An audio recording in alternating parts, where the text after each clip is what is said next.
Ça me fait plaisir d'accueillir Tufik Schumann, ancien de vous autres. Levez la main si vous connaissez Tufik. Vous l'avez déjà vu. Est-ce que vous avez... Ça fait un certain temps, tu vois, les générations. Tufik est un professionnel avec 10 ans d'expérience dans le domaine du pétrole et du gaz. Il a débuté sa carrière dans l'apprentissage automatique en 2020 au sein d'une entreprise canadienne, laquelle? Consultax. Il a rejoint le programme d'informatique cognitive CAM en tant que doctorant en 2019 avec comme superviseur principal, c'était Ismaël Biscry, et le directeur. co-directeur Jean-Guy Meunier, dont on va dire quelques mots. Et c'est un au senior de ce programme. Il est décédé malheureusement l'année passée. Donc, moi, je veux dire quelques mots. Ensuite, Tufik va dire davantage de mots à propos de lui avant son exposé. Il a travaillé au Collège La Salle en tant que professeur d'IA. Les recherches de Tufik portent sur le traitement automatique du langage naturel d'un point de vue cognitif et computationnel. Ça m'intéressera beaucoup de savoir ce qu'il veut dire par cognitif. C'est toujours intéressant de savoir. Tufik n'est ni symboliste pur, ni connexionniste pur. Impur, peu importe ce que c'est. Il pense que la fusion des deux approches est à l'avenir de l'IA.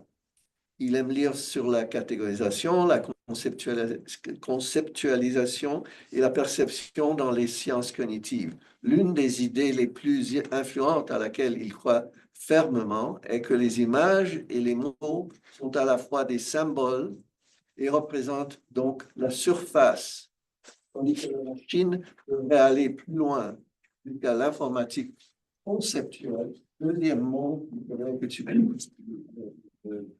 définisses, les concepts. Alors, bienvenue. Avant que tu parles, je voudrais juste dire que Jean-Guy Meunier est de formation philosophique. Il n'était pas seulement philosophe, mais aussi informaticien, linguiste et artiste. Tu me ferais, n'est-ce pas? J'ai donné des cours ensemble avec lui. Il était là à l'accueil quand je suis venu à l'ISAM. Et puis, sa perte, grande perte, parce que c'est certain qu'il n'a pas terminé ce qu'il avait contribué. Avec ça, je donne la scène. Merci Étienne, merci pour l'invitation, pour tout le monde. Merci de votre intérêt pour mes recherches. Aujourd'hui, on va essayer de parler de la réduction de l'opacité des LLM par induction des connaissances syntaxiques et visuelles. Mais avant ça, j'aimerais bien rendre hommage à une personne qui le mérite, c'est mon co-directeur de thèse, Jean-Guy Meunier, qui nous a quittés tragiquement le mois de mars 2024. Le professeur Jean-Guy Meunier, donc, un psychologue, un linguiste, un philosophe du langage, un sémioticien, un informaticien. Il est très interdisciplinaire.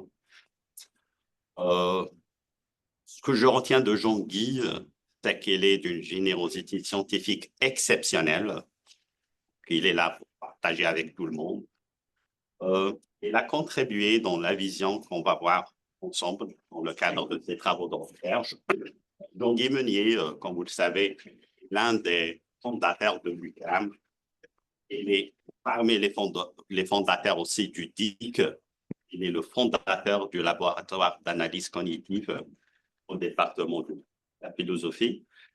Il était un membre permanent dans l'Académie internationale des philosophes. Il y a des noms très connus, Chomsky, Albert, etc. Albert Einstein.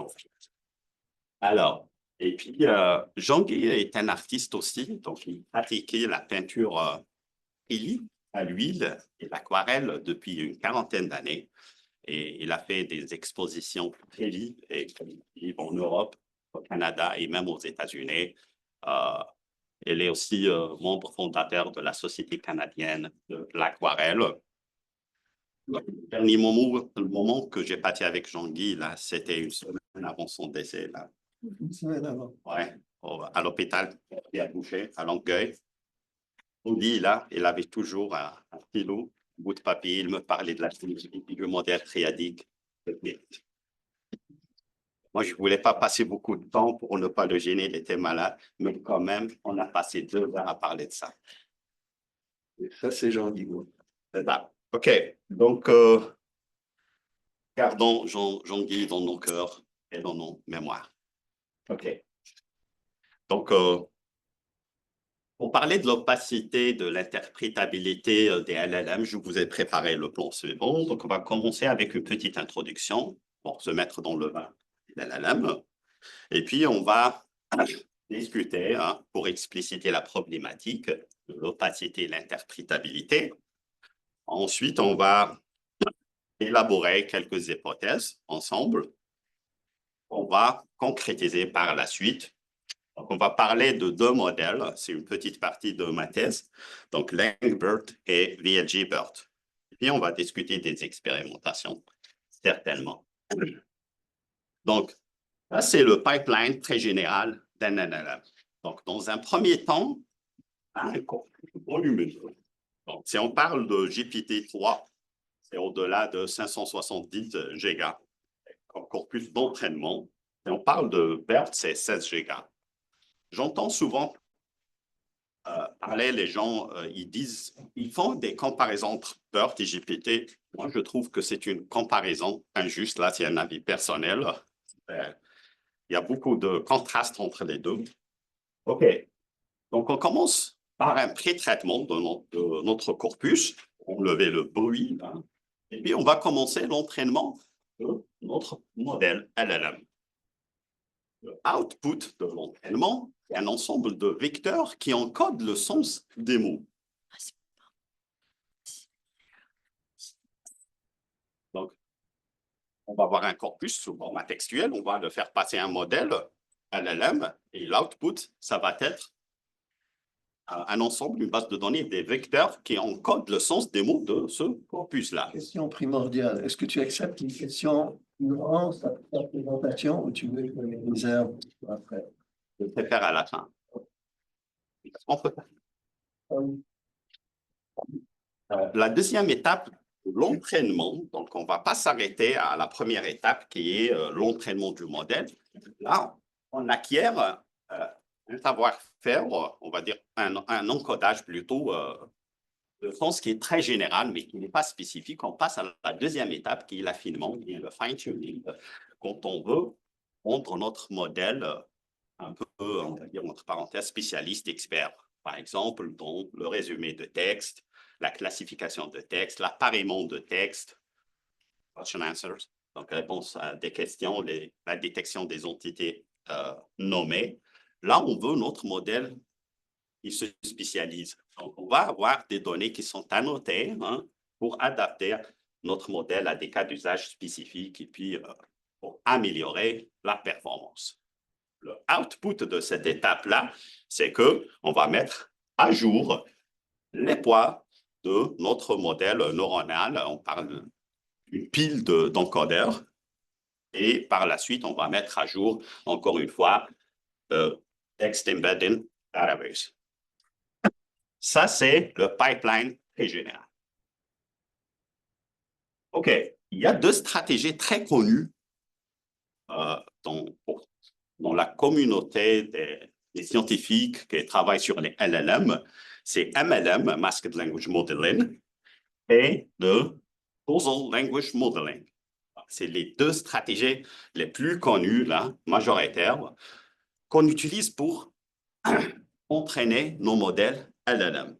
Donc, on va discuter rapidement ces 2 stratégies-là qui permettent d'entraîner des modèles LLM.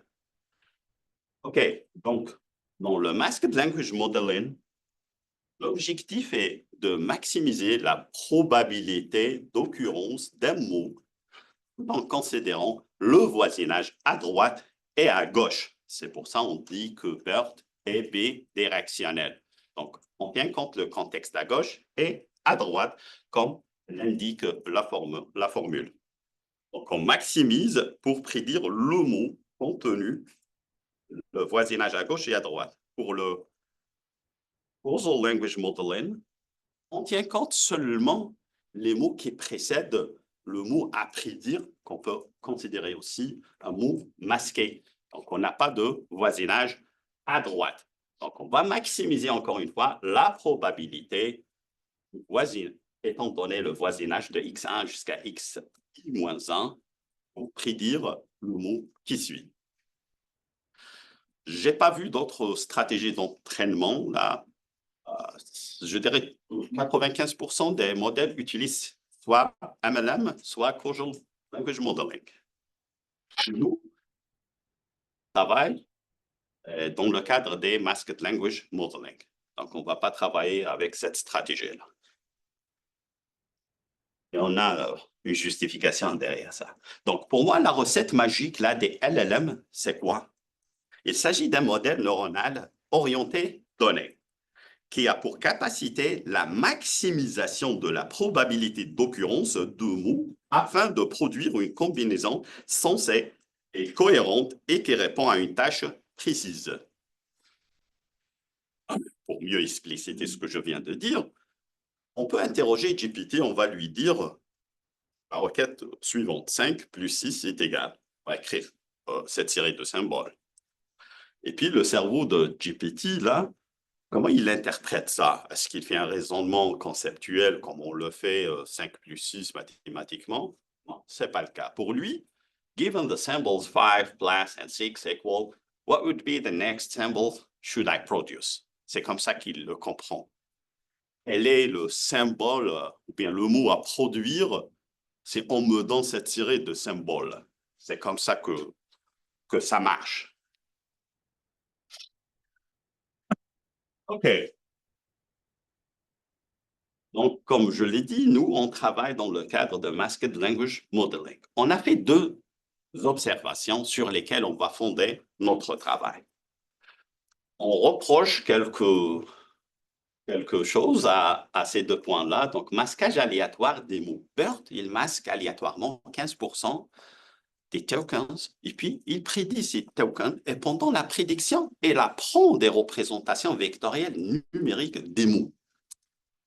Nous, on ne trouve pas ça une stratégie qui permet d'expliquer qu'est-ce qui s'est passé réellement pour expliquer les vecteurs qui représentent qui encodent le sens des mots. Donc, on veut proposer des alternatives pour améliorer cette stratégie de masquage aléatoire. Puis la deuxième observation, c'est que l'initialisation aléatoire, généralement, quand on commence à entraîner un LLM, 99% des LLM, on initialise aléatoirement la matrice et puis on prédit les mots et on met à jour à chaque fois cette matrice-là. Mon équipe et moi, on pense que l'initialisation aléatoire ne fait pas beaucoup de sens, entre parenthèses, parce que le sens des mots, là, il ne commence pas aléatoirement, il y a un lien avec le monde physique, il y a un stimulus. D'accord? Donc, ces deux critiques-là vont permettre de fonder le travail. Maintenant, parlons de l'opacité de l'explicabilité ou bien l'interprétabilité.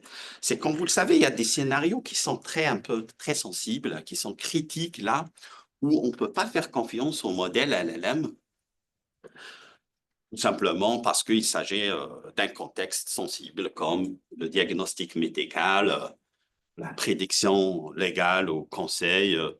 On peut parler aussi de l'analyse du risque dans le domaine financier pour les banques, etc. Donc, pour convaincre là, les gens, il faut vraiment expliquer qu'est-ce qui s'est passé, pourquoi on prend cette décision, pourquoi on a prédit ça. Le cas d'un diagnostic médical, c'est un exemple très concret, là, c'est la vie des gens, donc on ne peut pas vraiment faire confiance à 100%, on a besoin de comprendre. Une autre métaphore, c'est qu'il se peut qu'un étudiant réussisse à résoudre une équation, il va nous dire, OK, x est égal à 0,03, on va lui dire, OK, bravo, félicitations, mais on a besoin de comprendre comment tu as fait ça. On n'a pas moyen de faire ça avec les LLMs là. On ne peut pas expliquer qu'est-ce qui se passe au sein de la boîte noire, la black box. Et nous, on n'est pas là pour mettre fin à cette problématique-là, c'est qu'on contribue, on essaie de réduire un peu l'opacité. OK. Donc, on a un modèle LLM et puis ça produit des vecteurs qui encodent le sens. Comment? Pourquoi? Qu'est-ce qu'on a fait pour produire ça? Donc, l'opacité, ça fait référence à l'absence de la transparence dans le fonctionnement d'un modèle. Et pour l'interprétabilité, elle fait référence à la capacité de comprendre et d'expliquer le raisonnement interne d'un modèle. Ils sont deux critères contradictoires. Si on réduit l'opacité, c'est l'interprétabilité qui augmente. OK. L'hypothèse très générale, c'est grâce à Jean-Guy Meunier que j'ai réussi à développer, à établir cette hypothèse, c'est que nos modèles-là vont représenter une fusion ou bien un merge entre top-down approaches et bottom-up. Top-down, comme vous le savez déjà, on a un savoir-faire acquis a priori qui est coûteux et parfois subjectif, là. Mais les top-down, c'est toujours des approches d'actualité qui ont leur place dans l'intelligence artificielle. Je le pense toujours. Et les bottom-up, c'est des approches orientées données. Donc, on a des données qui interagissent avec un modèle neuronal et qui sculptent notre modèle. La meilleure métaphore que j'utilise là pour parler des bottom-up, c'est comme les données, c'est le vent. Et le modèle, c'est les dunes de sable. C'est l'effet de vent sur les dunes de sable. C'est ça les bottom-up. Et dans le cadre de ce travail, nous, on va essayer de faire un merge entre un top-down et un bottom-up afin de rendre possible l'injection de la connaissance linguistique et syntaxique dans notre cas et l'injection de la connaissance visuelle. OK. On a formé les deux hypothèses suivantes. Donc, forcer le modèle LLM à prédire des mots masqués ayant des dépendances syntaxiques au lieu d'un masquage aléatoire pourrait améliorer l'encodage du sens des mots. Et il pourrait contribuer à la réduction de l'opacité et il augmente l'interprétabilité. La deuxième hypothèse, c'est que forcer le modèle LLM à utiliser des représentations visuelles latentes lors de l'initialisation de la matrice d'embedding pourrait améliorer l'encodage du sens des mots et réduire l'opacité tout en augmentant l'interprétabilité. Mon équipe et moi, on se posait la question suivante. Et si on utilisait la syntaxe pour masquer les mots au lieu du hasard? C'est le cas pour verte. Donc, on a une phrase et puis on a fait un parsing grâce à Spacy, on va obtenir les dépendances syntaxiques entre mots. OK? Cette réflexion est à l'origine de la naissance de LangBERT, Linguistic Knowledge Injection into Attention Mechanism, based on Hybrid Masking Strategy. Ce travail se fait au niveau de corpus. Et puis, on va voir que le travail qu'on va faire sur le corpus va réduire la complexité de BERT. Donc, on a deux versions de LangBERT. Version 1 et la version 2. Donc, la version 1, il s'agit d'une seule instance de BERT avec 7 têtes d'attention, head attention, et 7 encodeurs. Vous allez me dire, OK, c'est la même architecture de BERT, tout à fait, sauf que c'est moins compliqué. On a réussi, après plusieurs expériences, à réduire la complexité de BERT. BERT, d'origine, c'est 12 encodeurs et 12 head attention. Puis le deuxième modèle, c'est deux instances de BERT.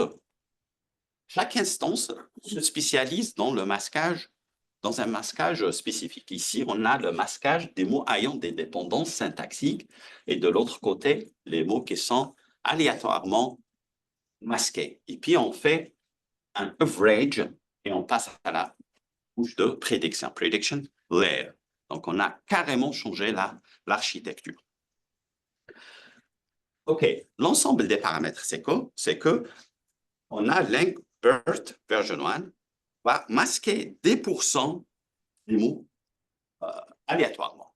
Pourquoi on garde toujours le masquage aléatoire? C'est pour éviter le surapprentissage, le overfitting.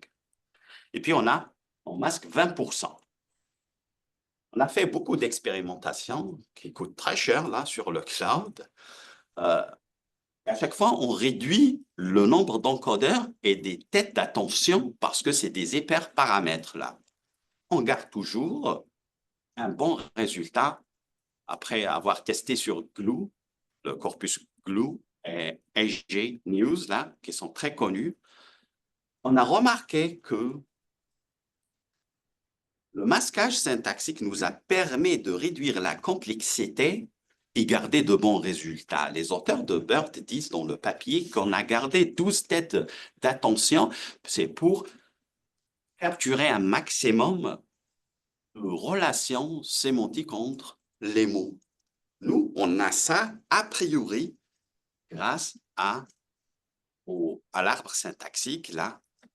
Et donc, on sait déjà l'information top-down. Puis, on réduit la complexité, on a gardé toujours une bonne performance sur les corpus là. Cela veut dire on a offert cette connaissance syntaxique au niveau de corpus à BERT. Ça lui a permis d'être supervisé en quelque part, ce qui a contribué à la réduction de son architecture. On masque pour LangBERT 15% des mots aléatoirement et 20% pour la deuxième instance. Donc, et puis, après plusieurs expérimentations, on a gardé toujours 12 encodeurs. Le meilleur résultat qui nous a donné, c'est toujours avec 12. C'est le cas de BERT-Base aussi. Mais quand même, on a réussi à réduire le nombre d'encodeurs des têtes d'attention plutôt à 3 pour l'instance qui se spécialise dans les mots masqués et qui ont des dépendances syntaxiques ensemble. Et 7 encodeurs donc on a réussi quand même à réduire la complexité des couches pour BERT-Base. BERT large, c'est encore pire, hein, l'architecture.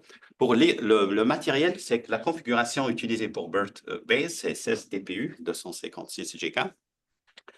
Nous, on a utilisé 8 GPU sur le cloud.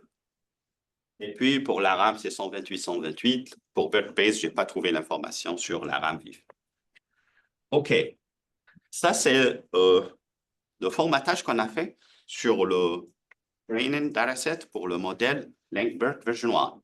Donc, ça, c'est les phases à utiliser pour l'entraînement. 20% masqués, c'est des mots, des relations syntaxiques ensemble, et les autres, c'est randomly. Pour LangBERT version 2, donc, on a un dataset qui contient 2 datasets.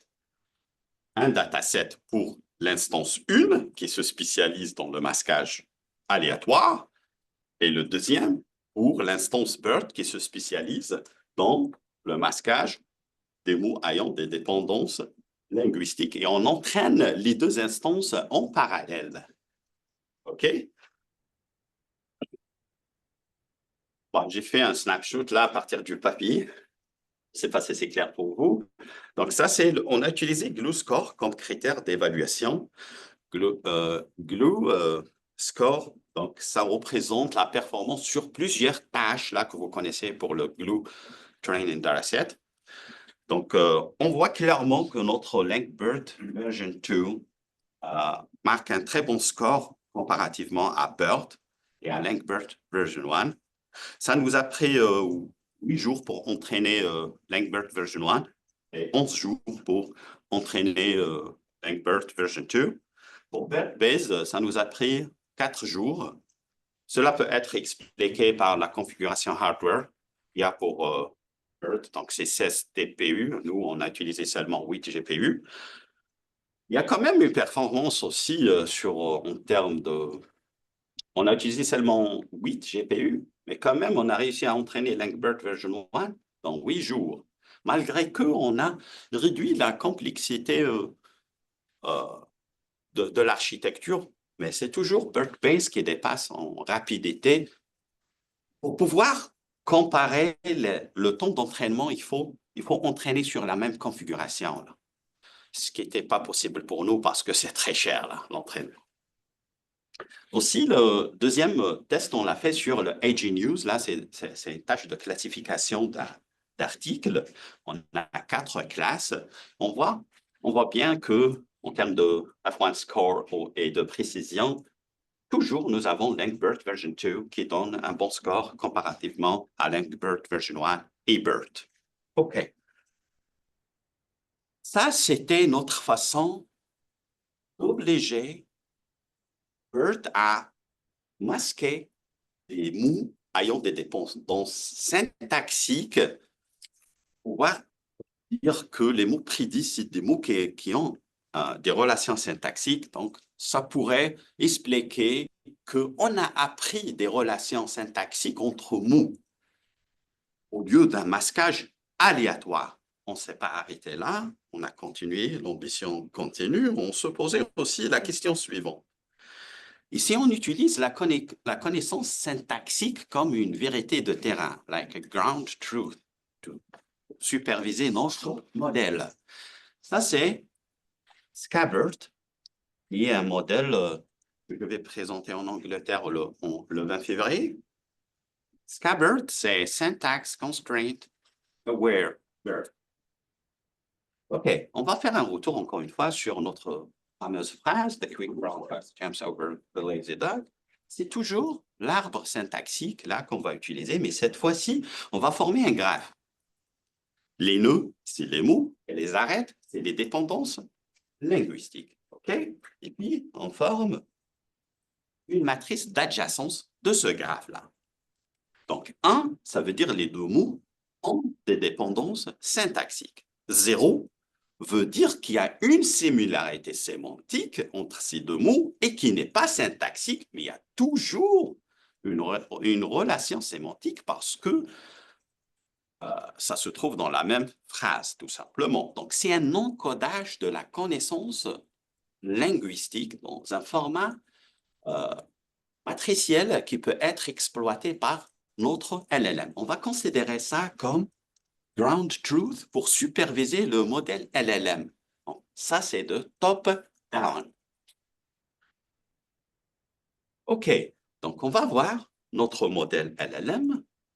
Ici, on va personnaliser la couche de prédiction pour forcer une prédiction d'une matrice, qu'on va appeler par la suite A, et qu'on va comparer avec notre matrice d'adjacence qui encode la connaissance syntaxique. On va calculer la perte entre ces deux matrices-là. Donc, on utilise savoir-faire acquis a priori, top-down, pour superviser une approche bottom-up. OK, on va appeler la matrice à prédire par notre LLM A et la matrice qu'on va utiliser pour superviser, c'est M. Dans Scabbard, représente 50% du modèle VLG-BERT, on va utiliser une optimisation hybride. On n'utilise pas le gradient distance tout au long du modèle. On va diviser sur 2. La couche de prédiction va utiliser une autre technique. Et avant de parler de ça, j'ai envie de parler de ça. Donc, la fonction qu'on va utiliser pour calculer le loss entre la matrice A et M s'exprime comme suivant. Task, donc 1 sur 2, et Frobenius norm entre A et M. Maintenant, pour l'optimisation hybride, c'est que dans cette partie, on va utiliser Lagrangien pour optimiser. Et à partir du dernier encodeur de l'architecture BERT, on va utiliser la descente du gradient qu'on connaît. D'accord? L'approche classique, c'est d'utiliser gradient descent tout au long de la procédure. Pourquoi on le fait? Pourquoi on a choisi Lagrange augmenté? Il y a Lagrange et Lagrange augmenté. Lagrange augmenté, c'est fait pour les problèmes convexes, OK? Tout comme gradient descent. Donc, c'est un problème d'optimisation convexe. Il doit avoir plusieurs optimaux. Permis d'introduire des contraintes. C'est ça l'avantage le plus important. C'est une technique d'optimisation qui permet de faire des contraintes. Et on va profiter de ces contraintes-là pour exprimer notre connaissance syntaxique et forcer le LLM à apprendre en se référant à une contrainte. Et ça permet de faire une convergence rapide quand on n'a pas beaucoup de contraintes. Quand on a beaucoup de contraintes, c'est l'inconvénient de Lagrange augmenté. Le calcul devient un peu long. OK, on va utiliser cette équation qu'on va expliquer. Le premier terme, c'est notre fonction de perte. Deuxième terme, c'est une façon de mesurer la violation de la contrainte. À quel point on viole notre contrainte, qui est la divergence entre M et A. Lambda, c'est les multiplicateurs de Lagrange. C'est l'équivalent des scores d'importance d'IMU. Ils se mettent à jour d'une manière explicite dans l'algorithme d'optimisation lagrangien. Le troisième terme, là, sert de pénalité. À chaque fois, on diverge de notre matrice M, on doit pénaliser le modèle pour le pousser à converger vers A. Mu, c'est une valeur qu'on va définir. Dans notre cas, c'est 0,1. Et ça permet de dire à quel point il faut respecter la syntaxe exprimée dans l'encodage matriciel de M. Maintenant, l'objectif, c'est de faire un équilibre entre la fonction objective et la satisfaction de la contrainte qui oblige notre LLM à s'approcher de la matrice M qui est ground truth dans notre cas. OK. Et puis, on va mettre à jour nos valeurs lagrangiennes. C'est un vecteur contient des valeurs où ces valeurs-là représentent l'importance des mots. Et on calcule la perte totale parce qu'on a un compte à rendre pour la rétropropagation, backpropagation. On va calculer la perte. Et puis le gradient par rapport à la matrice A. Ce cas-là, on a fini avec la prediction layer et on a réussi à optimiser au niveau de prediction layer. Pour la suite, c'est une backpropagation ordinaire, celle qui a été définie dans le papier original. Donc, grâce aux chain rules, on va encore calculer les gradients tout en respectant la matrice de poids, W. Et pour ceux qui sont à l'aise avec Attention is all what you need, le modèle d'attention, c'est un calcul de gradient par rapport aux trois matrices WQ, WK et WP. Donc, c'est carrément la même chose que BERT. Sauf que on a injecté notre propre approche d'optimisation qui permet d'injecter la connaissance syntaxique grâce à Lagrangien augmenté. La conclusion 1, c'est que nous avons opté pour une optimisation hybride multiplicateur de Lagrange, augmenté plus la descente du gradient. Nous avons introduit l'usage des contraintes avec BERT. Nous avons supervisé BERT grâce à un encodage matriciel des relations syntaxiques. Nous avons une idée claire sur comment nous avons obtenu nos vecteurs d'embedding. On peut expliquer pourquoi on a eu ces vecteurs-là. C'est parce que j'ai forcé moi-même mon LLM à apprendre des connaissances syntaxiques qui sont explicables par des experts, des linguistes, etc. Top-down et bottom-up. OK. Maintenant, on va discuter de VLGBERT. On a fini avec l'interface syntaxique qui est SKBERT et on va parler du visage de VLGBERT en abordant la vision. Donc, on a fini avec le masquage aléatoire comme observation qu'on a faite les premiers slides. Maintenant, l'initialisation. Qu'est-ce qu'on a à reprocher pour l'initialisation? La majorité des LLM utilisent une initialisation aléatoire de la matrice des embeddings au début de l'entraînement. Mon équipe et moi pensons que l'initialisation aléatoire de la matrice des embeddings peut être remplacée par une initialisation plus sensée. Mon équipe et moi pensons que le sens des mots n'émerge pas aléatoirement, il y a un stimulus. OK. On va prendre cet exemple. Une maman avec une belle-fille. Alors, la maman, c'est une fille qui commence, c'est la première fois où elle voit une pomme. OK? La maman va parler avec la fille à chaque fois, elle va exprimer le terme apple ou bien pomme dans sa forme acoustique, là. Et la fille, elle va commencer à faire un lien, je dis bien un lien, entre le symbole acoustique pomme, apple, avec ce qu'elle retient dans sa main comme pomme, qui est le symbole iconique, je dirais, de l'objet. C'est une image qui est un symbole. Elle va faire un lien. Je dis bien un lien. C'est une association. Je ne dis pas une catégorisation, ni une conceptualisation. C'est un débat controversé que vous connaissez déjà.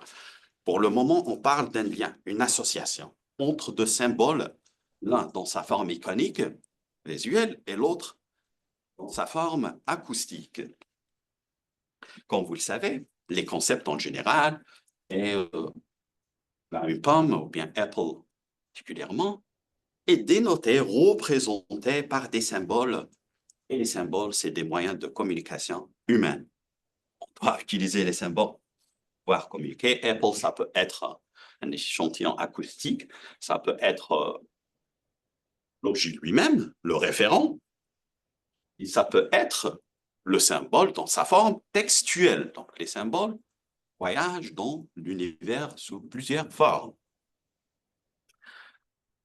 En sémiotique, on ne parle pas de symboles, on parle de signes. Et mon équipe et moi, on pense que le symbole n'est pas le sens, mais le symbole porte le sens. OK. Pour répondre à cette problématique d'initialisation aléatoire, on propose l'utilisation d'un modèle neuronal qui génère une représentation latente. Ici, ce n'est pas la représentation de la pomme verte, ni la rouge non plus. C'est des milliers de photos qu'on a utilisées pour entraîner le modèle et puis on a réussi à avoir une représentation latente qu'on considère la représentation iconique, conceptuelle du symbole image. D'accord? Et c'est un symbole aussi. OK, donc au lieu d'initialiser les vecteurs des mots aléatoirement, on va prendre les mots ayant des référents. Là, on va parler on considère deux catégories de mots là. Je suis certain que ça intéresse Étienne là. Donc, les mots concrets et les mots abstraits. J'aime pas l'utilisation des termes abstraits parce que c'est large là. Je préfère les mots qui ne sont pas concrets. Donc, les mots concrets et les mots qui ne sont pas concrets. Donc, la première catégorie se réfère à tous les mots qui ont un référent physique dans le monde physique. Okay? Un téléphone, une pomme, une voiture, une chaise, soleil, etc. Les mots qu'on considère non concrets, c'est des mots qui n'ont pas de référent dans le monde physique. D'accord? On ne peut pas trouver une entité dans le monde physique qui représente une instance de ce mot-là. Le cas des mots concrets, c'est une relation d'instanciation pour trouver des référents dans le monde physique. Pour la deuxième catégorie, non concret, c'est une relation d'héritage, d'appartenance. C'est des termes qui évoquent une dimension spatio-temporelle ou bien des articulations logiques. L'idée, c'est quoi? C'est de former un dictionnaire de mots concrets. On va utiliser pour initialiser notre matrice.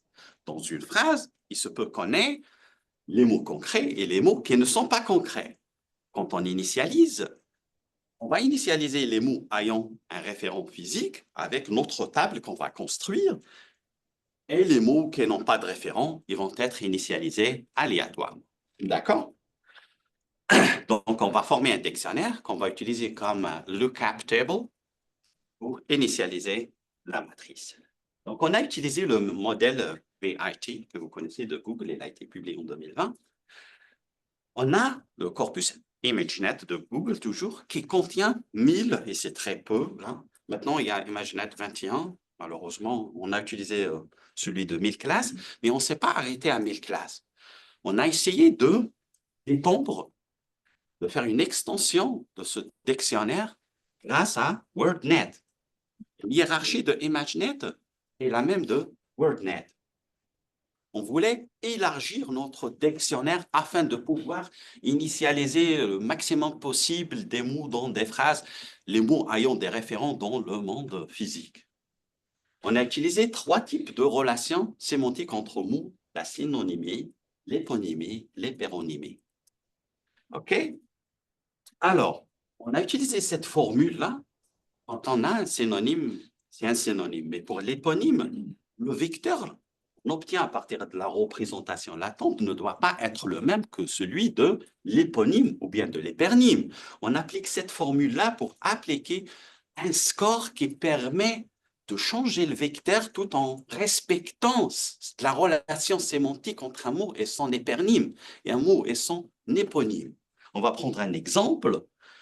Et le résultat de ça, c'est notre dictionnaire qu'on va utiliser pour initialiser nos matrices.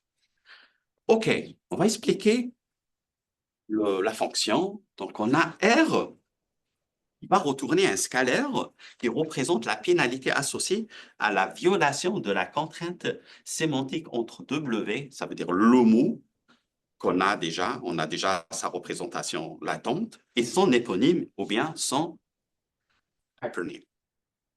Et puis lambda permet de dire, ce n'est pas le lambda qu'on a vu dans le Lagrangien, c'est autre chose là.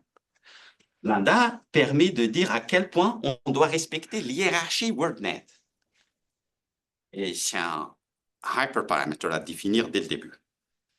Si lambda est trop petit, la régularisation a peu d'effet et le modèle peut ignorer l'hiérarchie sémantique de WordNet. Si lambda est trop grand, la régularisation domine la fonction de paix, ce qui peut nuire à l'apprentissage global. Ça, c'est une interprétation de lambda pour savoir qu'est-ce qu'il faut attribuer comme valeur. On va prendre un exemple pour expliquer hypernyme, éponyme, etc. Donc, on a un mot, W chien, puis hypernyme, c'est animal, puis éponyme, c'est berger allemand. D'accord?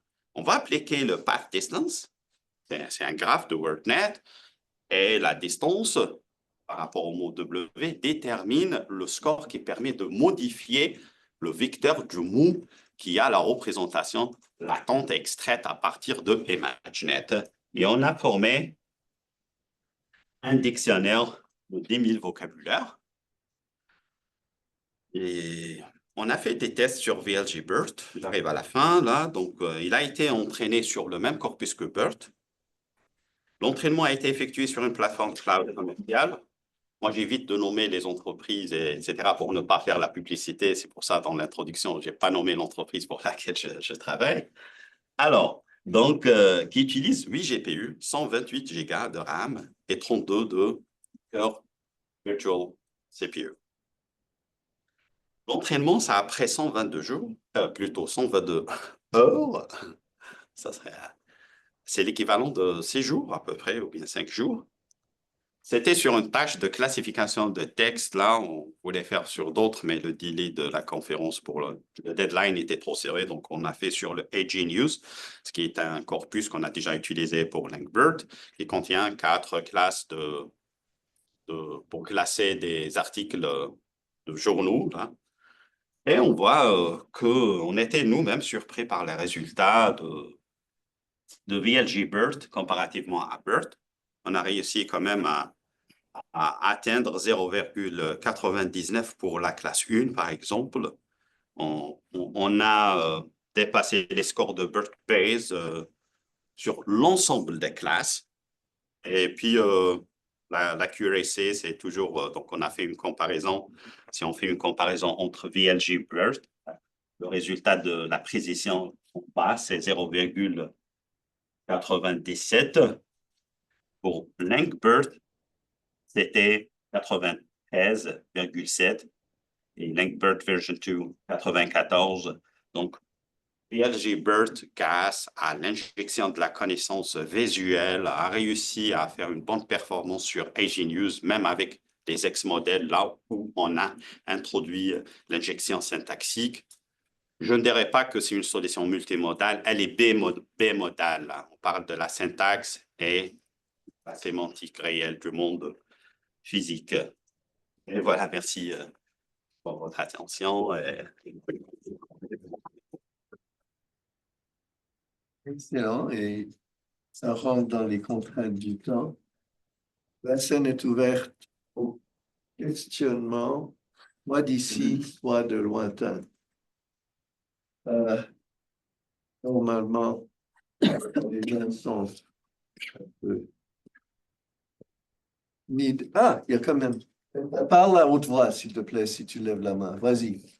C'est juste pour savoir, quand vous avez fait le test enfin final pour le mettre avec, alors l'entraînement vraiment d'ImageNet qui après réentraîné de faire WordNet, ici, vous avez testé essayer de juste partir de WordNet sans l'injection de syntaxe visuelle initiale, juste pour voir que est-ce que c'était l'utilisation des deux qui permettait d'augmenter les capacités et pas juste d'avoir créé une matrice de liens sémantiques au départ. La différence de qu'est-ce de faire les deux phases a été versus juste faire la seconde phase. Je ne suis pas certain d'avoir compris totalement la question, mais WordNet, on ne peut pas l'utiliser pour l'injection de la connaissance visuelle parce que tout simplement, il n'y a pas de connaissance visuelle. Mais on l'a utilisé parce qu'il y a une hiérarchie sémantique des mots, là, en respectant les relations de la synonymie, les péronymies, l'éponymie, etc. Beaucoup de relations.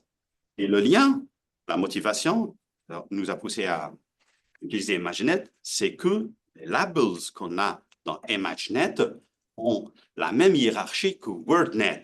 Donc, ImageNet, c'est la connaissance du monde visuel, et puis les représentations latentes obtenues de VIT qui a été entraîné sur ImageNet.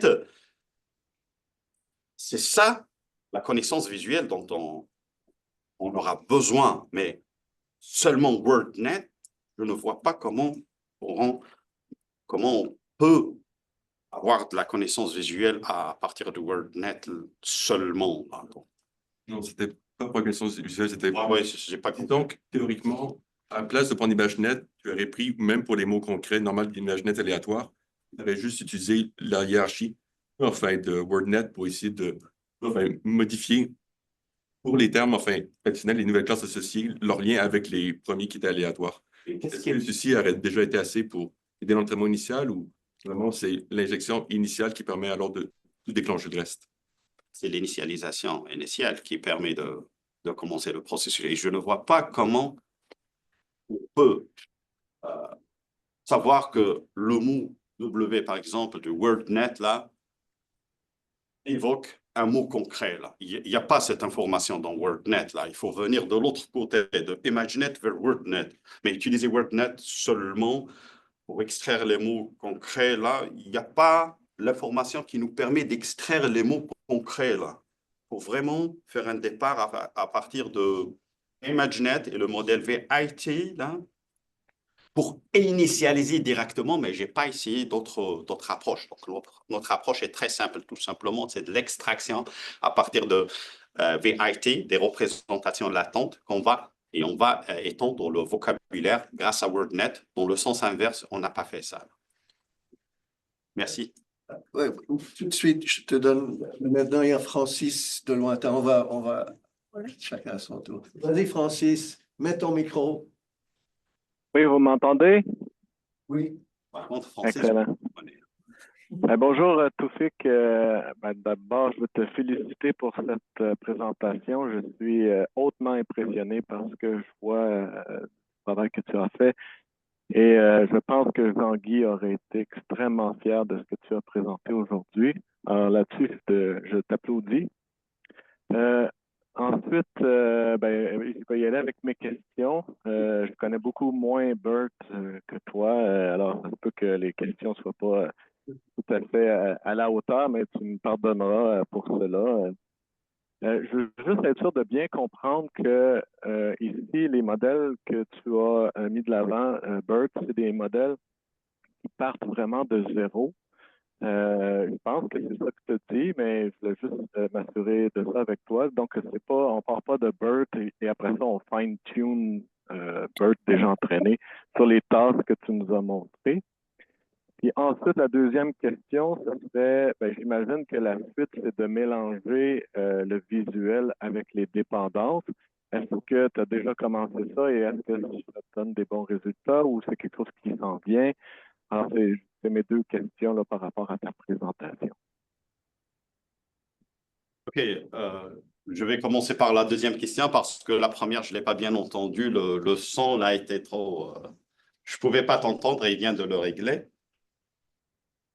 Pour la question 2, donc, si je comprends bien, je veux savoir comment et en quoi ça a été utile le merge entre la syntaxe et la vision dans l'encodage du sens. Est-ce que tu permets de me confirmer que j'ai bien compris la deuxième question, Francis? En fait, moi, ce que j'ai compris, c'est qu'il n'y avait pas eu merge entre les deux. C'est que le dernier modèle que tu as présenté sur où est-ce qu'il y a des connaissances visuelles, c'était juste ça. Alors, je me suis dit, à partir de là, j'imagine que ça va être de mélanger les deux, à moins que ce soit déjà ça que tu nous as présenté, puis j'ai peut-être mal compris, là. Non, non, ça c'est clair. En fait, VLGBERT, c'est la version améliorée de Scabbert. Scabbert, c'était l'injection de la syntaxe seulement. Donc, on avait la matrice M qu'on a utilisée comme un ground truth pour superviser BERT.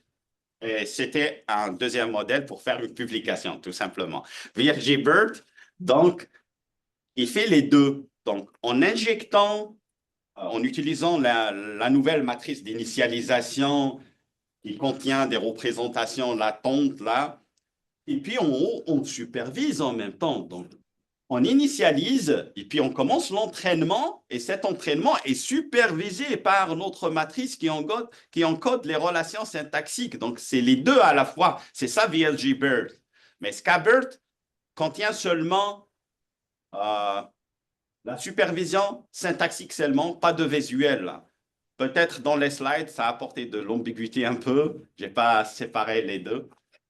Mais VLGBERT, il fait les deux en même temps. Au lieu d'initialiser aléatoirement, on utilise notre dictionnaire de mots concrets et puis on a toujours notre matrice en haut avec le lagrangien et on force notre modèle à utiliser la connaissance syntaxique et visuelle en même temps pour émerger des représentations vectorielles de mots qui encodent le sens.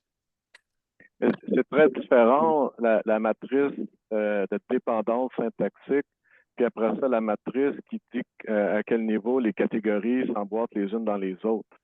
Alors, tu confirmes que tu fais les deux opérations? Ouais. OK. Excellent. C'est super. C'est déjà fait, puis c'est ça que tu nous as présenté. Et puis l'autre question, la question 1, c'était, je pense avoir compris que tu as vraiment entraîné BERT from scratch depuis le début.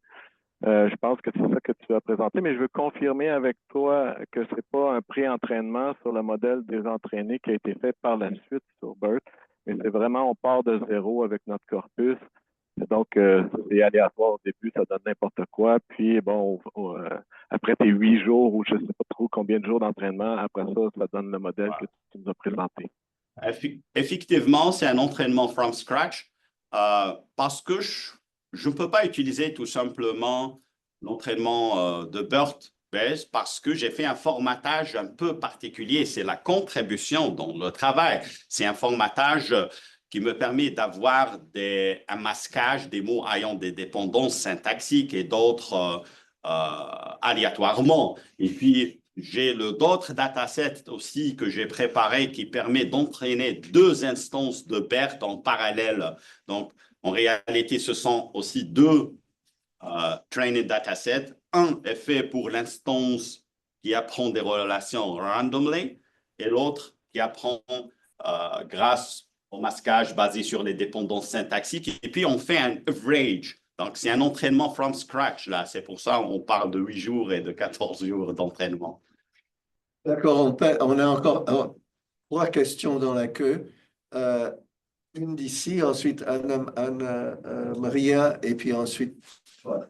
Donc, vas-y. Je me demandais si dans la matrice Fort. syntaxique, oui, je me demandais si dans la matrice syntaxique, lorsque vous l'avez créée là, avec la phrase, puis les liens dans la phrase entre les mots qui se transforment en table, est-ce que les relations, dans le fond, je vais dire verbe au sujet, oui, cette table-là exactement, et puis tu sais, dans le fond, nous, on élabore nos relations en partant du verbe, et donc il y a une flèche, il y a un ordre dans lequel on le fait. Est-ce que c'est représenté dans la table aussi? Effectivement, le 1, ça représente l'arête. Donc, c'est la relation entre 2 nœuds. Si on revient vers le graphe, ça, c'est un 1 dans la matrice. Ça, c'est un 1. Et entre ça et ça, c'est un 0. Donc, on ne représente pas la dépendance linguistique en tant que telle. C'est un encodage binaire. 1 pour dire il y a une relation de dépendance syntaxique entre ces 2 mots. 0, c'est pour dire il y a une relation sémantique qui n'est pas syntaxique à apprendre en forçant le modèle à converger vers le 1 et parfois vers le 0. Donc, en termes de théorie linguistique, on n'est pas exclusivement dans une théorie syntaxique pure, mais on considère que même les relations qui n'ont pas des dépendances syntaxiques, c'est des relations sémantiques qu'on représente par des zéros. Ma question est plus au niveau de la flèche, dans le fond. Si je regarde, ouais. Est-ce que c'est le fait qu'il soit un graphe directionnel, ça fait du sens ou non? Non. Donc, on considère juste 1 ou 0 pour dire qu'il y a une relation entre 2 mots ou pas. Anna-Marie, à toi. Oui, alors d'abord, merci pour cette belle présentation. Merci d'avoir nommé Jean-Guy Meunier. C'était effectivement quelqu'un de très important dans ce domaine de recherche qui est le nôtre. Donc, mes questions se déploient un peu sur plusieurs aspects de votre présentation. D'abord, sur la syntaxe, ce que vous pensez, la représentation de la syntaxe, la notion de compositionnalité sémantique et la notion de mots, de sens de mots. Alors, évidemment, j'essaierai d'être brève.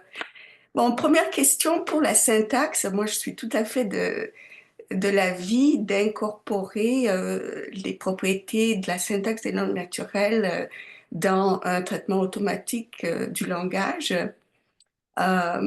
Et alors, la question surgit, quelle syntaxe?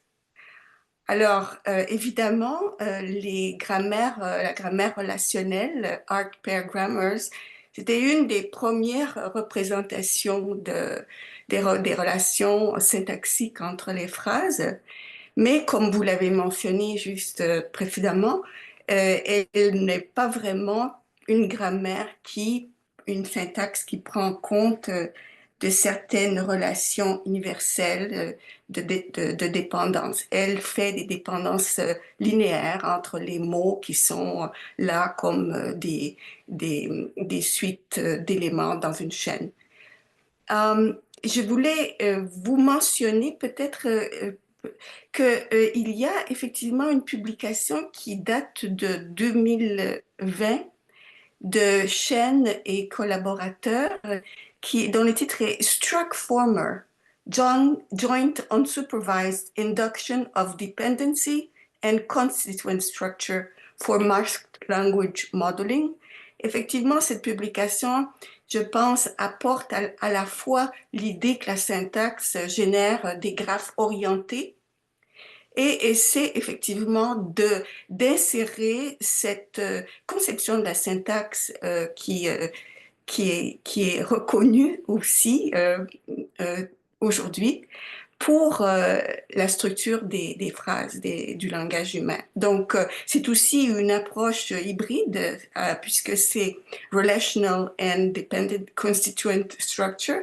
Donc, ça pourrait peut-être être quelque chose qui, moi, en fait, j'aimerais voir une étude qui inclut les graphes orientés dans la syntaxe, dans le traitement syntaxique dans les LLM dans le futur. Et puis, ça m'amène à la question de la sémantique. Alors, il y a plusieurs travaux qui font mention du fait que l'interprétation d'une phrase ne peut se réduire qu'à l'interprétation des mots qu'elle contient et de leur ordre, par exemple, ou des relations linéaires qu'on peut représenter dans des nœuds sur des lignes. Là. Mais ça dépend non seulement du sens des mots, mais de leur organisation syntaxique. Alors, le genre de syntaxe, de compositionnel ou de sens des mots, ne semble pas être suffisant. En fait, ce qu'on voudrait voir dans les LLM, c'est une compositionnalité sémantique. C'est le sens des mots qui font partie de constituants sémantiques et qui sont ordonnés structurellement en termes de graphes orientés, qui va donner la composition sémantique. Donc, si on adhère à cette notion de compositionnalité sémantique, nécessairement, on a besoin de graphes orientés pour la représentation syntaxique des phrases qui apparemment sont des suites de mots et qui apparemment n'ont pas de structure plus développée en termes de graphes orientés, de dépendance, etc. Donc, je pense que moi, je ne peux que vous féliciter pour votre travail. Toutefois, je pense qu'effectivement, on pourrait aussi penser que les LLM du futur, si ce modèle existera toujours dans le futur, parce que ça soulève la question de l'apprentissage, n'est-ce pas? Donc, du langage humain. Et puis, bon, les humains, ils n'ont pas besoin d'être entraînés par des grands ensembles de données pour apprendre la langue à laquelle ils sont exposés en très peu de temps. Ça mis à part, si les LLM existent dans le futur, ce genre de développement me semble être une voie naturelle. Alors, j'aimerais votre avis là-dessus. OK. Je vais essayer de résumer, reformuler ce que vous venez de dire. D'ailleurs, merci d'avoir soulevé cette question.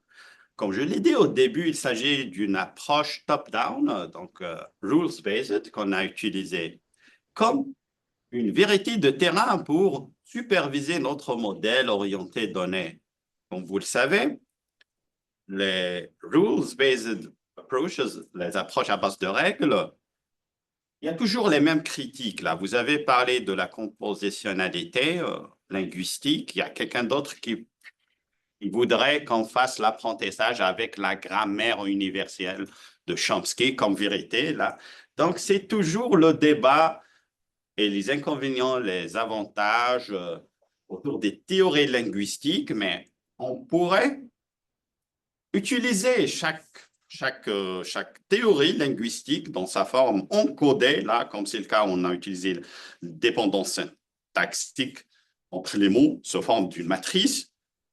On peut trouver des modèles mathématiques là qui représentent d'autres visions linguistiques et les utiliser comme vérité de terrain pour entraîner notre modèle là. Il y a beaucoup de critiques qu'on peut faire par rapport à la supervision avec les dépendances linguistiques seulement. D'ailleurs, c'est toujours une approche top-down, elle est subjective là.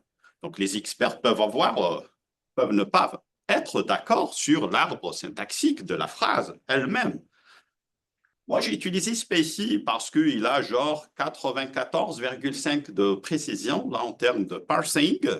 et je l'ai utilisé, mais cela ne veut pas dire, bon, ça ouvre une porte sur des améliorations, sur l'intégration, un autre encodage de la connaissance humaine sous forme mathématique qui peut être adapté dans le cas de BERT et dire que ça explique telle ou telle chose.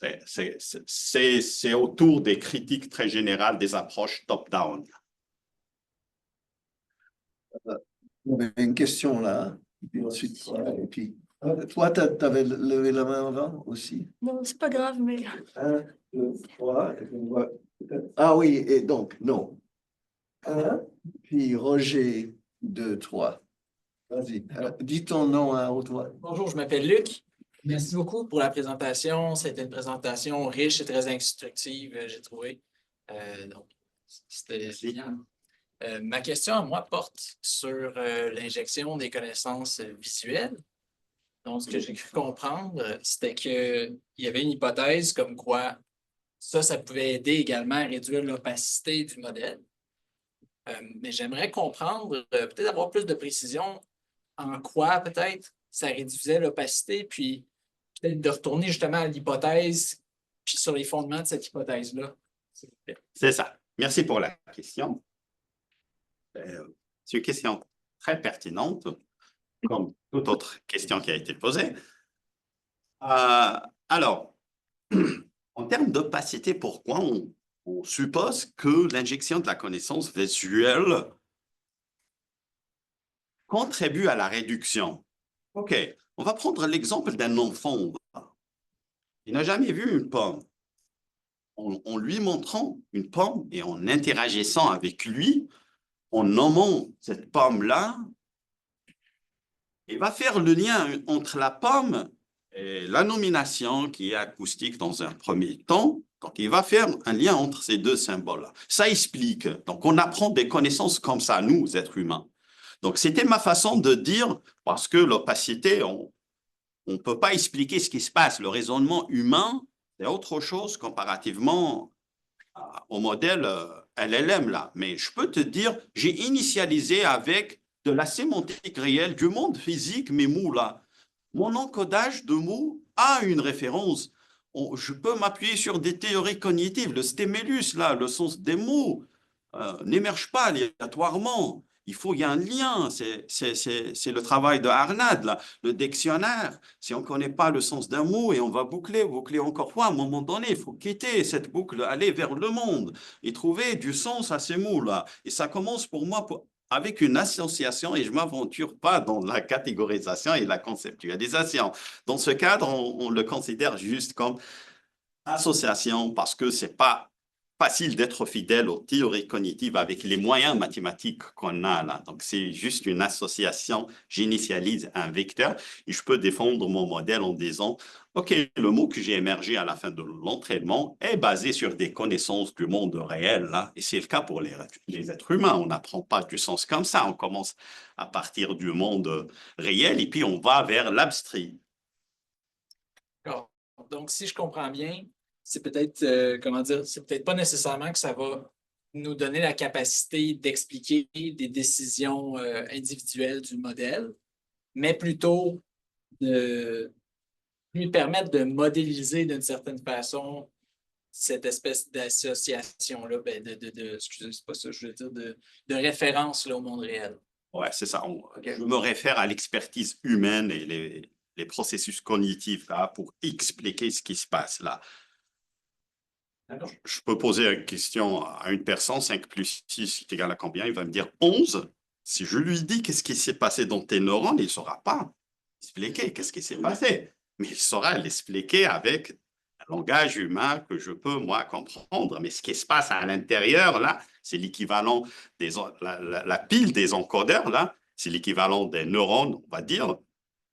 Même l'être humain, il ne peut pas dire qu'est-ce qui s'est passé au niveau des neurones, là, pour avoir 11. C'est le cas pour les LLM, là. C'est pour ça, pour nous, l'opacité, l'explicabilité, c'est l'habilité à expliquer comment tu as eu ces vecteurs-là. Mais avec le masquage et aléatoire et l'initialisation aléatoire, c'est aléatoire, mais ça donne toujours de bons résultats. Il y a Roger, à toi. Enlève ton. Ok. Oui, bonjour, merci. Merci Toufik, merci beaucoup pour la présentation. En fait, oui, j'avais une question, c'est que, bon, là, bien sûr, tu es en train un modèle prédictif, mais l'évaluation est faite sur quelle tâche? Quand tu l'évalues sur quelle tâche exactement? Quelle tranche? Tâche, Quelle tâche. tâche? Pour le glue, là, il y a plusieurs tâches. On ne peut pas faire une seule tâche, là. Donc, tu as toutes ces tâches-là, c'est le quoi? C'est la similarité sémantique, la classification de texte. Tout ça, c'est des sous-corpus qui représentent des downstream tasks, là. Donc, il y a la similarité sémantique, classification de texte, détection d'entités nommées. Il va appliquer tout ça et après, il va faire un average sur l'ensemble des scores qu'on va appeler le glue score. Ça représente la performance sur l'ensemble de ces tâches-là. Les tâches, je les ai nommées. Et il y en a d'autres, hein, que je n'ai pas nommées. Donc, c'est la similarité, classification, ont été nommées question answering. OK, OK, très bien. Donc ici, donc là, tu as injecté des connaissances syntaxiques parce que tu t'es servi de cette matrice-là de correspondance syntaxique durant ton entraînement.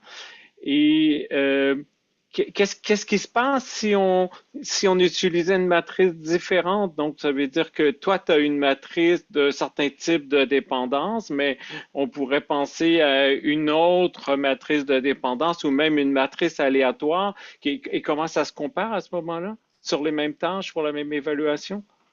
OK. Donc, l'idée de la matrice, là, donc pour moi, j'ai une expertise exprimée par des experts. OK?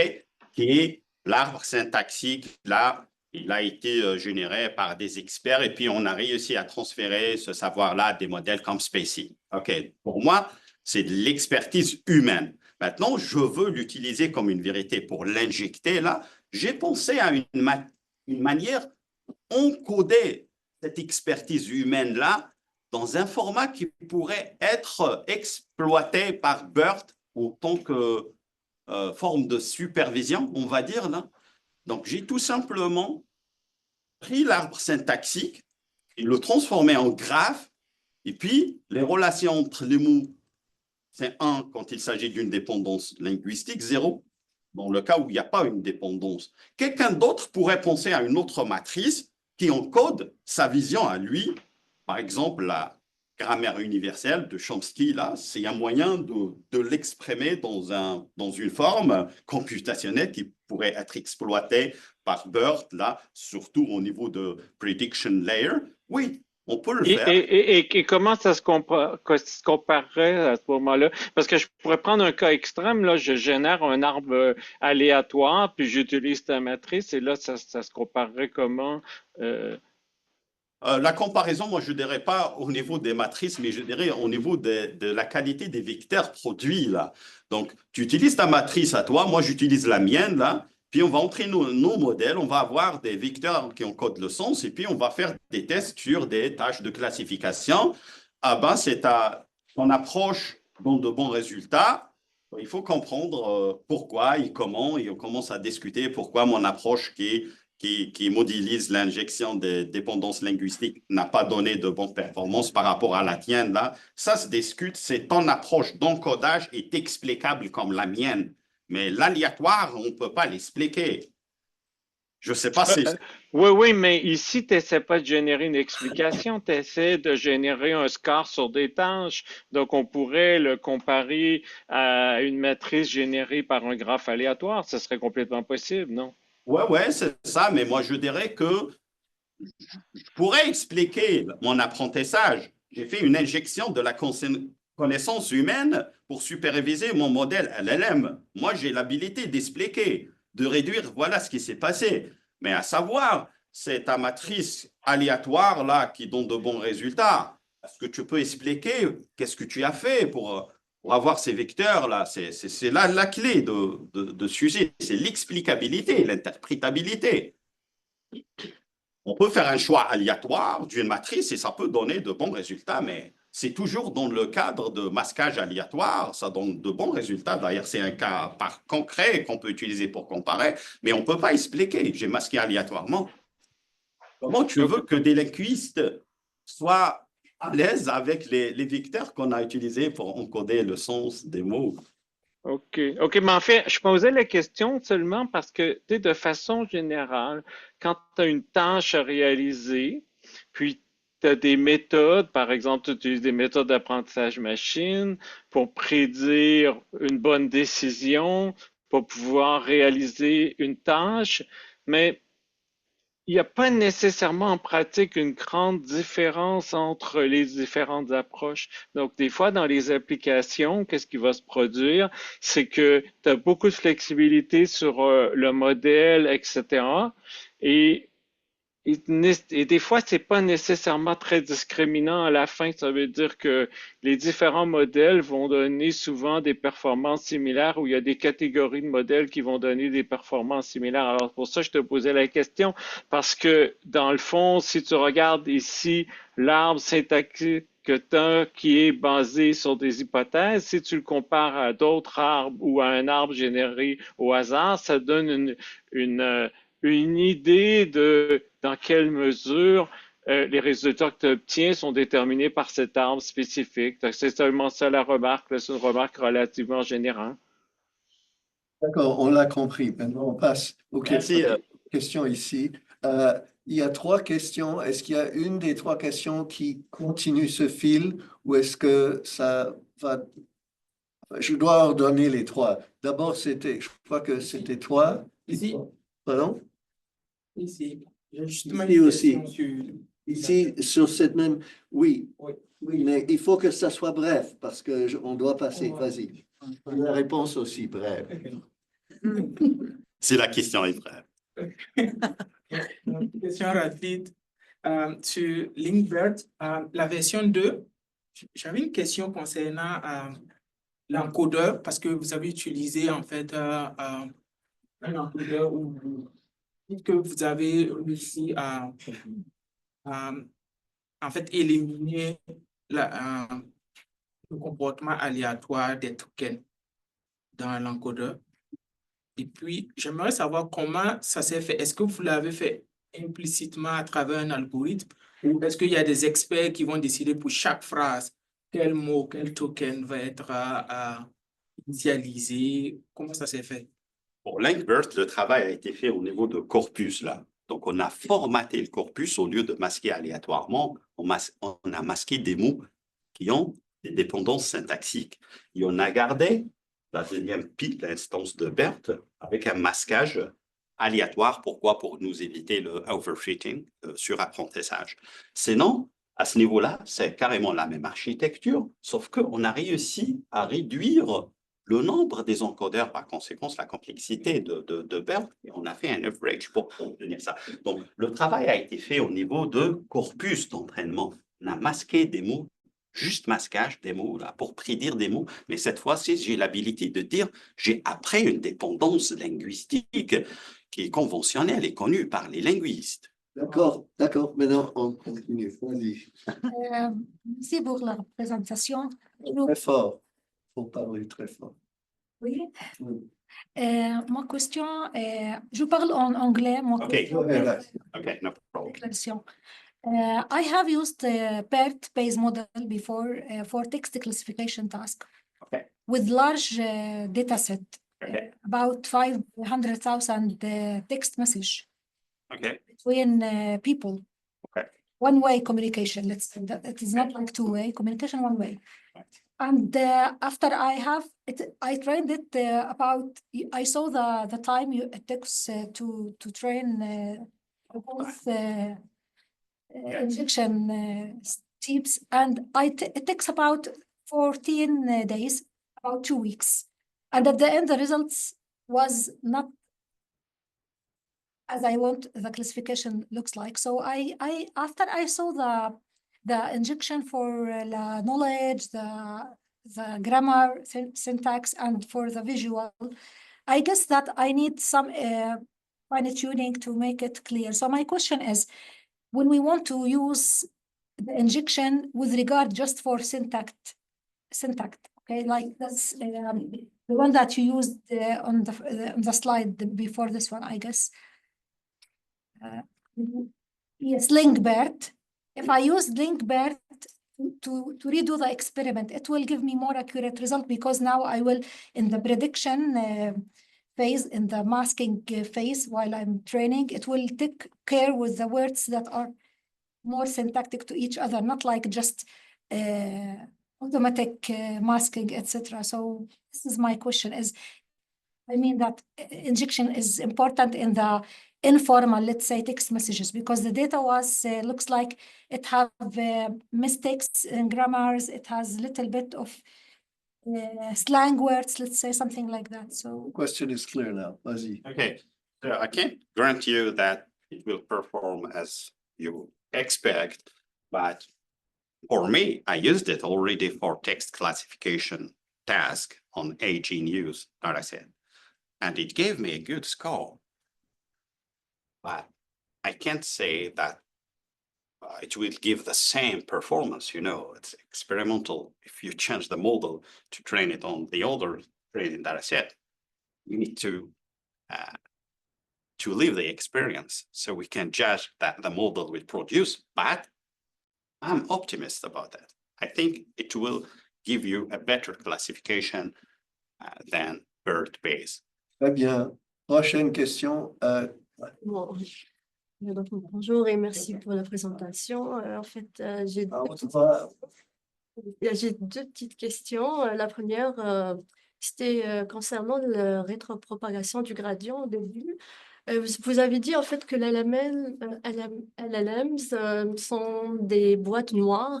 On ne peut pas vraiment prédire notre modèle ou bien de faire ajuster les paramètres, tout ça. Mais vous avez après parlé sur la rétropropagation du gradient. Est-ce que vous avez fait le bon choix ici ou est-ce que vous avez d'autres méthodes à utiliser par la suite? Par la suite, par exemple, mieux que ça pour faire une bonne prédiction, par exemple.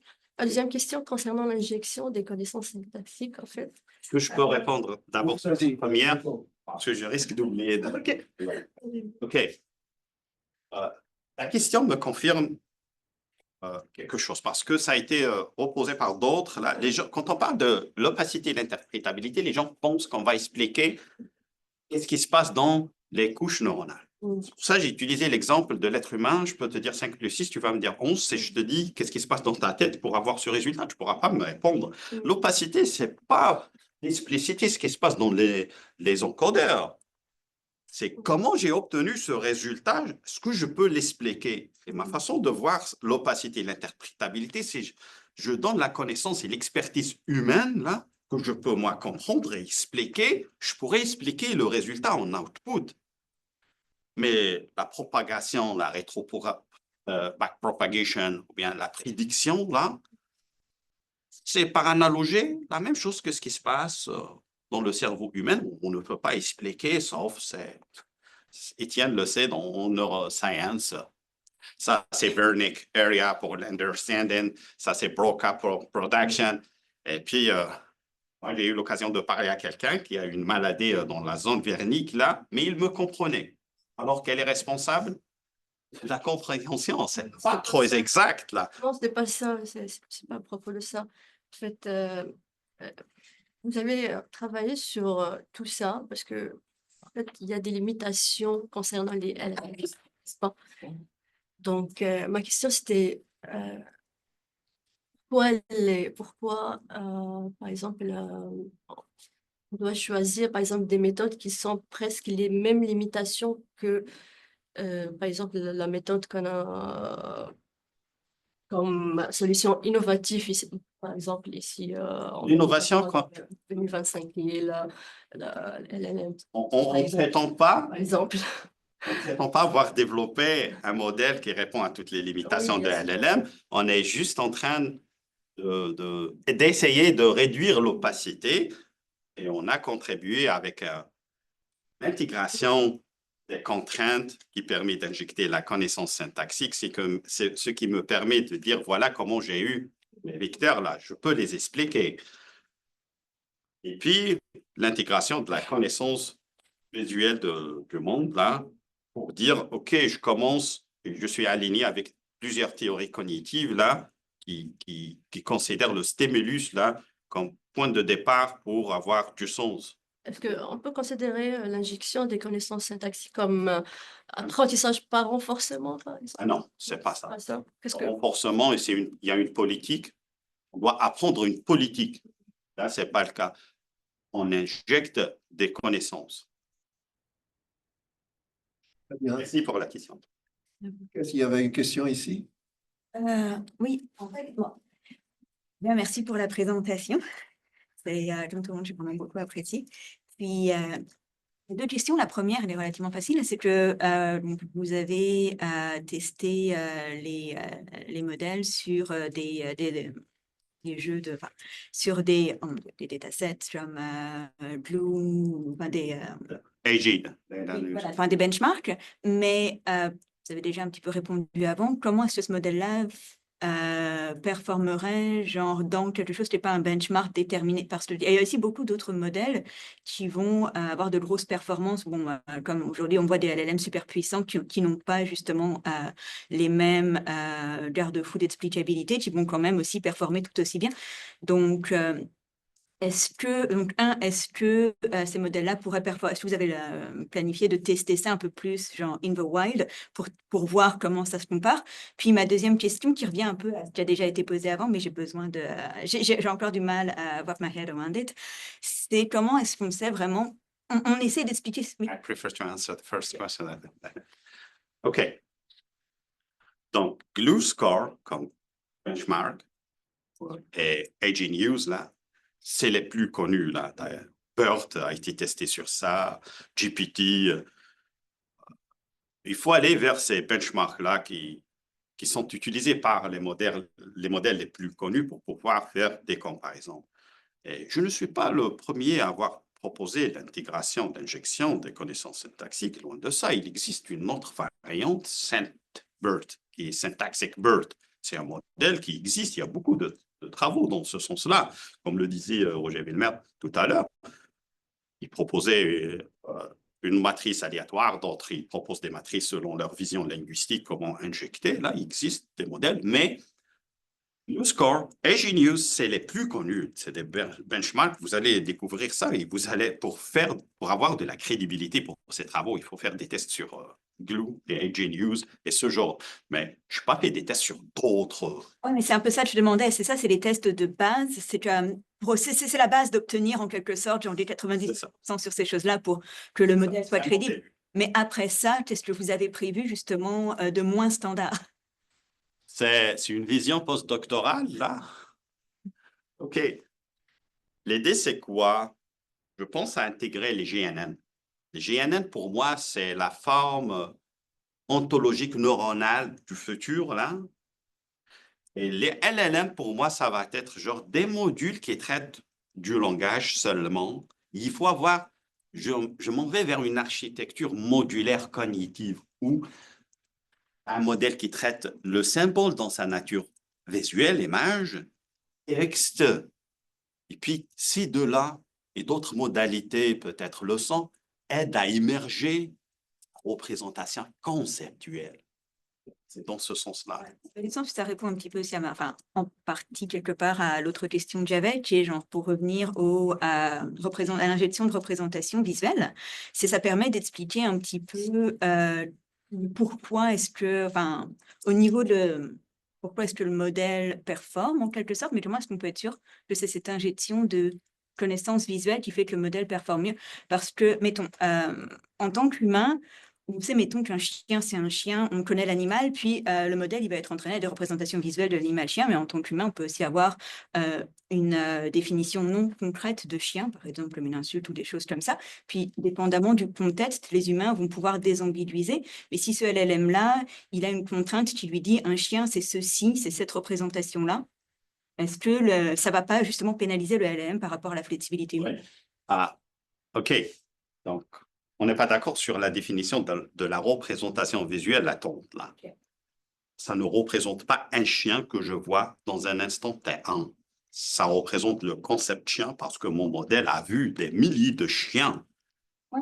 Puis, il a émergé. Oui, allez-y.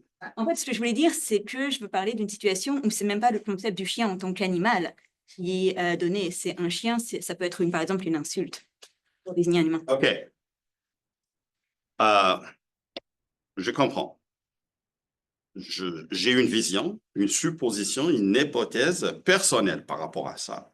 Je pense, vous parlez de passage du monde concret vers l'abstrait cheval de Troie. Ce n'est pas le cheval qu'on connaît. Pour moi, je dois commencer par le concret pour pouvoir développer l'abstrait. Si on ne connaît pas ce que c'est qu'un cheval, on n'aurait pas pu exprimer cheval de Troie. Donc, l'initialisation, c'est toujours le monde réel. Puis, on développe sur ça des concepts abstraits. Donc, pour moi, il faut commencer à partir. Maintenant, comment ça se fait dans les LLM? J'ai commencé par une sémantique cognitive. Après, les LLM, qu'est-ce qu'ils vont faire? C'est un plongement lexical entre les mots. Je suis dans la théorie sémantique distributionnelle. Et c'est la distribution des mots avec le voisinage qui me permet d'aller vers le contexte abstrait. Donc, je commence par le monde physique et je change ma représentation. Elle ne reste pas fixe. Elle est influencée par le voisinage. Mais je commence à partir de ça. Si le voisinage parle d'un concept abstrait, je vais avoir un vecteur cheval qui fait référence à cheval de Troie et non pas le cheval qu'on connaît. Et j'ai commencé à partir du cheval qu'on connaît. Donc, il arrive un moment où le contexte était quand même plus fort que le ground truth qui est donné à la base. Pardon? Donc, arrive un moment où, par exemple, le contexte des mots va quand même être va peser plus fort dans la prédiction que le ground truth qu'on donne. Le contexte, le voisinage de mots. Et dans ça, comment est-ce qu'on peut mesurer l'importance du ground truth dans la prédiction? Ça, je n'ai pas compris. Le ground? Le ground truth, la matrice Ce que tu as dit, ground truth. Mais ça, comment est-ce qu'on peut mesurer genre, justement l'impact de ce ground truth-là dans la prédiction? Est-ce qu'il y aurait une formule qui permettrait de savoir à quel point ça a contribué? Ce sera aussi de l'explicabilité. Oui, on peut considérer le démarrage, l'initialisation à partir du monde physique comme un ground truth pour développer un contexte qui va vers l'abstrait, ou bien on garde toujours la dimension physique là, du cheval. Les mots qui voisinent le mot cheval quand on parle d'un virus, ce pas les mêmes mots quand on parle du cheval. Pour l'apprentissage, ça va influencer ma représentation vectorielle. C'est ça qui fait la désambiguisation du sens. Et c'est des ID au niveau du BERT. On ne représente pas avec les mots, c'est avec des ID. Il y a un cheval qui a 31 comme ID, il y a un cheval qui a genre 152. Malheureusement, on est arrivé à la... Soyez à l'aise, moi je peux... J'aurais fait des interventions moi aussi. Je vais tout simplement te donner le goût de ce que j'aurais fait. Quand tu as vite dit, je ne parle que des associations et pas des catégorisations. Le diable est dans ça et tu l'as évité. Et quand tu dis ground truth, je ne suis pas propriétaire du mot ground. Mais attention, vous leurrez avec cette expression-là. Jean-Guy Meunier n'était pas présent. S'il avait été présent, on aurait eu des questions encore plus provocatrices. Je te remercie beaucoup. Merci. Merci Étienne. Merci à vous aussi. Merci à tout le monde.